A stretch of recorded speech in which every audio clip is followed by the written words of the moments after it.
ejemplo, un dato curioso, España es el principal productor de miel de Europa. ¿Qué ocurre? Que casi toda la miel de España se va a los Países Bajos, Bélgica, Francia, etcétera. Y luego a la misma vez España es el principal importador de miel de China y de Turquía.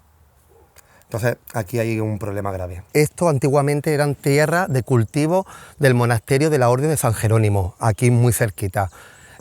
Cultivaban aquí sobre todo viñas, tenían por esto también todos estos bancales de piedra seca que son patrimonio de la humanidad.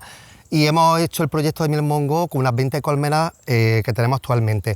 Vamos a ir ampliando poco a poco y luego sobre todo estamos en un enclave privilegiado por toda la biodiversidad del Mongo, que es la montaña con más biodiversidad de Europa. Hay personas que les gustan con el café, con el té, una tostada, perfecto. Pero una cucharadita al día estaría súper bien. Luego también, por ejemplo, para maridajes, una salsa con miel y mostaza, o en cocina que hay millones de recetas, se puede utilizar para de mil formas, de mil maneras.